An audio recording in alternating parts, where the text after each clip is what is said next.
नहीं, मैं कांग्रेस और भाजपा के बीच का जो विवाद है, मैं उसका हिस्सा ना होकर के कल जो राष्ट्रपति के अभिभाषण पे कल और परसों जो बहस हुई है, मैं उसकी तरफ आपका ध्यान खींचना चाहता हूं।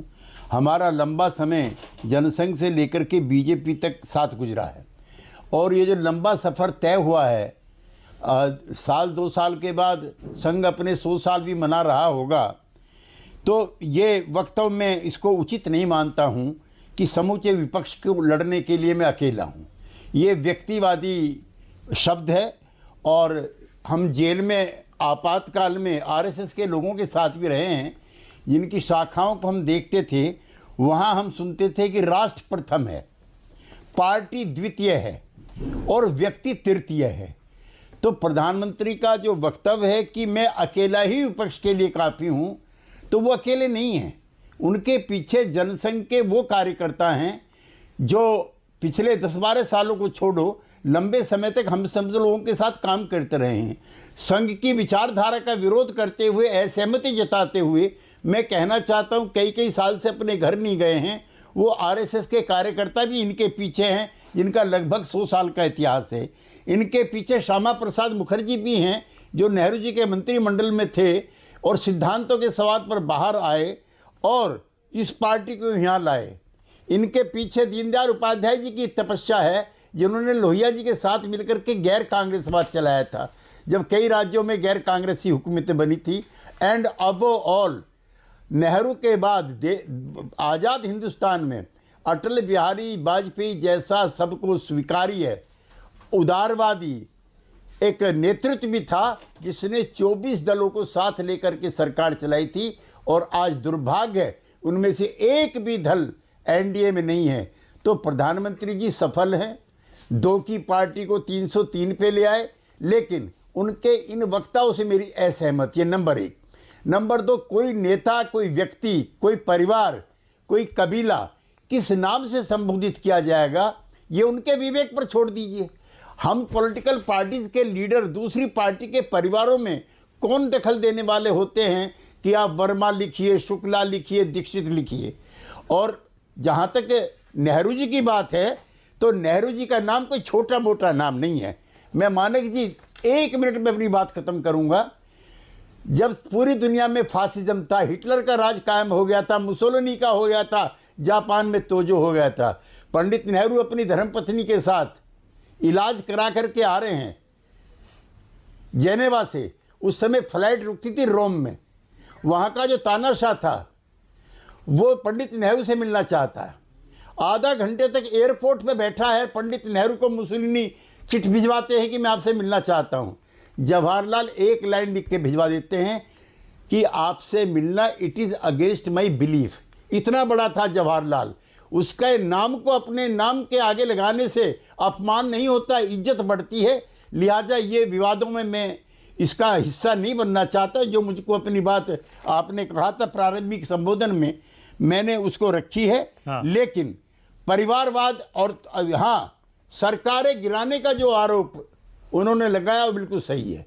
इंदिरा जी के कार्यकाल में भी और नेहरू जी के कार्यकाल में भी कम से कम 80 बार जो बहुमत की सरकारें थी, जिनका विधानसभा में बहुमत था, आर्टिकल 356 का मिसयूज करके कराया। या तो ये हमारी सोबत का असर है, या अटल बिहारी वाजपेयी के तेज और प्रताप का असर है कि पिछले 10-12 सालों में किसी सरकार को गिराने का साहस ना हम में हुआ और न भारतीय जनता पार्टी में हुआ। इस पर मेरी राय उनकी प्रधानमंत्री की राय से अलग नहीं है। जहाँ तक निजीकरण का प्रश्न है, तो पूरे देश के गरीब लोगों की बाहें खिली थी जब राजे महाराजाओं के प्रीव्यू पर्स बंद हुए थे, जब बैंकों के राष्ट्रीयकरण हुए थे। अब तो डीनेशनलाइजेशन करने के दौर शुरू हो रहे हैं। गरीब आदमी भी बैंक में जाकर के कर्जा ले सकता था, उससे पहले मुमकिन नहीं था। लेकिन आप निजीकरण का भी विरोध करोगे, आप निजीकरण जो है उसको चालू करोगे। जितने भी संस्थान बनाए नेहरू से लेकर के और अब तक, उन सब को नेस्तनाबूद करने की प्रक्रिया चल रही है। हम एज ए सोशलिस्ट कांग्रेस के टाइम के भी बुरा मानते हैं। जब आपने कहा था एक नई दुनिया का उदय हुआ 1991 में ये उदारों की, तो ये अभय दुबे जी, ये 1991 का नतीजा है जिसके लिए आज अफसोस कर रहे हो।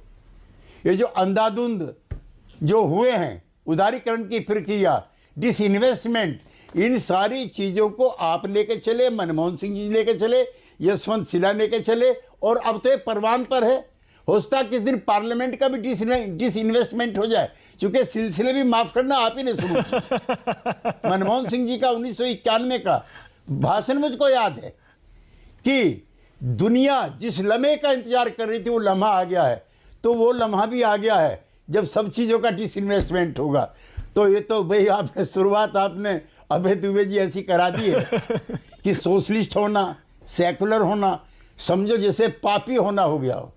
अच्छा त्यागी हम जी, बड़े गर्व से कहते हैं you know I am socialist. हाँ, अच्छा त्यागी जी देखिए, मैं इसीलिए अपने दर्शकों को बार बार कहता हूं, कोई वजह है ना कि जब केसी त्यागी बोलते हैं तब हर कोई सुनता है, सत्ता पक्ष भी सुनता है, जेडीयू के केसी त्यागी की पार्टी के सहयोगी भी सुनते हैं, उनके विरोधी भी सुनते हैं, क्योंकि त्यागी जी खरी खरी कहते हैं, वो चाहे किसी को पसंद आए या ना आए।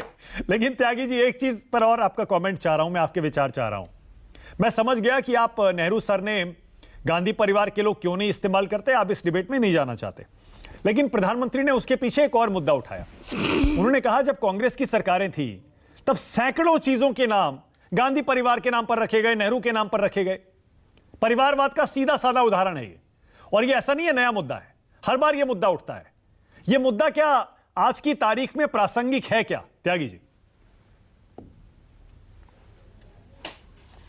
देखिए, महात्मा गांधी, सरदार पटेल, जवाहरलाल नेहरू तक मेरी सहमति है। सरदार भगत सिंह, नेताजी सुभाष चंद्र बोस, चंद्रशेखर आज़ाद, सरीखे जो आज़ादी की आंदोलन के नेता थे, उनके नाम पर जो स्मृतियाँ रखी गई हैं उस पर मुझे ऐतराज़ नहीं है।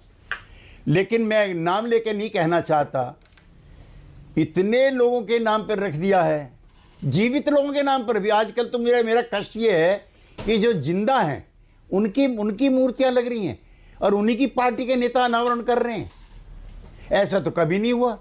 जिंदा आदमी की तो स्तुति वंदना नहीं होती है। पता नहीं जिंदा रहते हुए उससे क्या गलती हो जाए।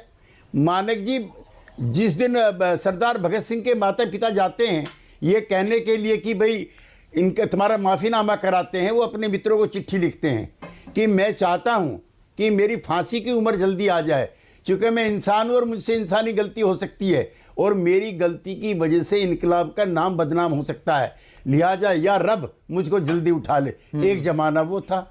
अब जिंदों के ही नाम रखे जा रहे हैं, जिंदों को ही मूर्ति चढ़ाई जा रही है। माला गले में मृत व्यक्ति के गले में पड़ा करती थी। मुझे अफसोस है कि अब जिंदा लोगों के गले में मालाएं पड़ रही हैं और मूर्तियों के अनावरण हो रहे हैं।